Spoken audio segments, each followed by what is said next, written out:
Edu, ahora arrancamos todos los lunes con la columna de economía que va a estar a cargo tuyo. Y obviamente que vos preparaste un informe. ¿Por qué? Porque lo que nos interesa es qué está pasando con la inflación. Sube, sube, sube y no le encontramos un norte. Así es, Roberto, estamos prácticamente terminando el primer cuatrimestre del año, un año donde había expectativas de que la economía empiece algún tipo de repunte, de reactivación, en comparación con lo que fue el año pasado, un año caracterizado por la pandemia. Y estamos terminando un primer cuatrimestre, te decía, caracterizado por una fuerte inflación, promedio del 4%. Y es una inflación realmente muy alta. Y lo más preocupante es que, por supuesto, eso se traduce en menor poder adquisitivo, suba de la pobreza, sube de la indigencia, es decir, tiende a empeorar el cuadro social. Y por lo tanto, todo lo que tiene que ver, digamos, con la tasa de inflación es un problema que no solamente le preocupa al gobierno, sino que también le preocupa a la sociedad en su conjunto, a las empresas, que es muy complicado hoy en día, por ejemplo, hacer un presupuesto, porque se complica mucho porque no se sabe exactamente cuál va a ser el comportamiento de la tasa de inflación.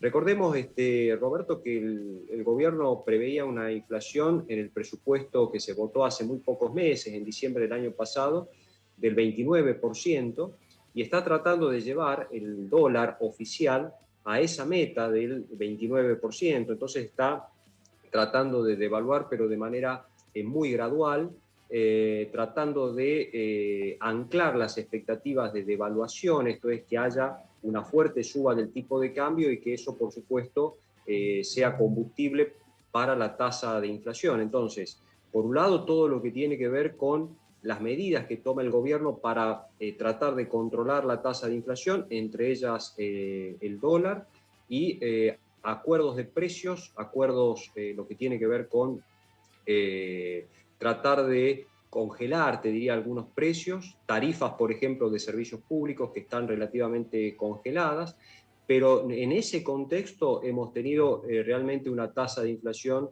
como te digo, muy elevada, con un dólar relativamente estable, con tarifas relativamente fijas, te diría yo, y con acuerdos de precios. Y no obstante eso, como te digo, tenemos la quinta inflación más alta del mundo. Entonces, realmente eso es algo que preocupa y todavía no se ve por parte del gobierno un plan de estabilización que tienda a bajar la tasa de inflación más allá de los instrumentos con los cuales está, como te decía, tratando de controlar la tasa inflacionaria, que es fundamentalmente las expectativas de que haya una fuerte suba del tipo de cambio del dólar en los próximos meses, ¿no? Y ahora, Eduardo, ¿cómo implica o cómo impacta esto que vos nos estás contando, esta película de terror, acá en Tucumán? ¿Por qué? Porque según las últimas mediciones del INDEC, somos una de las provincias más pobres, somos una de las provincias con más alto nivel de pobreza infantil. Digo, ¿cómo impacta esto? Mientras tanto, Mansur negocia obras y obras y obras y obras. ¿Cómo lo ves a Sí, sí, Tucumán?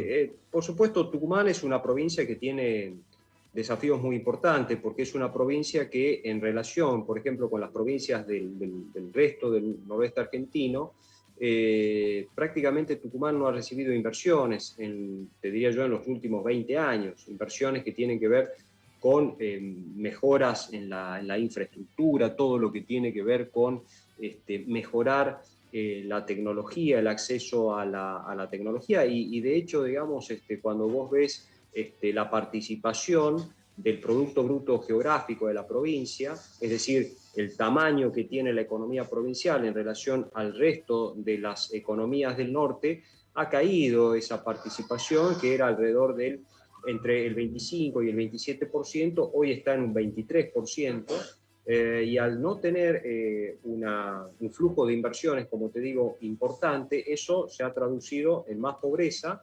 En la última medición, Tucumán ha dado un índice de pobreza realmente muy alto, casi 43, 44%, y eso es algo que preocupa. Y la tasa de inflación, como te decía recién, tiene esa repercusión directa en lo que tiene que ver con la pobreza, la indigencia y sobre todo en aquellas economías, como en el caso de la provincia de Tucumán, que lamentablemente no ha recibido inversiones porque no ha generado un clima de negocios, porque, porque es una provincia que no atrae inversiones, y eso se está notando, por supuesto, en el deterioro que tiene el cuadro social de manera, te diría yo, permanente, ¿no? Para finalizar, Edu, excelente tu columna. Difícil que se cumplan las métricas establecidas por el ministro Guzmán. Ese famoso 29% anual va a ser imposible. Sí, sí, ya quedó descartado, Roberto, ya con la inflación del mes de marzo, que dio casi 5%, ya prácticamente quedó descartado el hecho de poder alcanzar una meta del 29% en materia inflacionaria, aunque el dólar esté totalmente estable, aunque las tarifas se congelen, es decir, es muy difícil ya, en el primer trimestre del año quedó la meta que ha fijado el gobierno quedó ya descartada, y esto es lo que trae expectativas de que si esta segunda ola de coronavirus es más grave de lo que se supone, el cronograma de vacunas sigue siendo retrasado y no se cumple con eso, bueno, el gobierno va a tener que recurrir a más emisión de moneda, y eso me parece que va a traer aparejado tensiones en el tipo de cambio, y lo que decíamos recién, más tensiones en el tipo de cambio va a traer aparejado un problema de agudizar la tasa de inflación, y la contracara de una mayor inflación es un cuadro social que va a lucir bastante más deteriorado de lo que hemos observado en el año pasado. Es decir, estamos hablando de que en el conurbano bonaerense hay 51% de pobreza, en algunas provincias, como en el caso de Tucumán, 43%, es decir, son niveles de pobreza medidos estadísticamente, por supuesto, realmente muy elevados, con poca generación de trabajo. Así es que es un cuadro, esto es sin caer en dramatismo, pero es un cuadro complicado y muy amenazado por esta segunda ola de coronavirus que está transitando el país. Cortito la respuesta por una y otra, para así adelantamos quizás un poquito a la columna del lunes que viene. ¿Plazo fijo o dólares? Y hoy por hoy plazo fijo ajustado por inflación, UVA. El lunes me lo seguís explicando. Cómo no, va a ser un gusto, ¿eh? Te mando un abrazo y muchas gracias.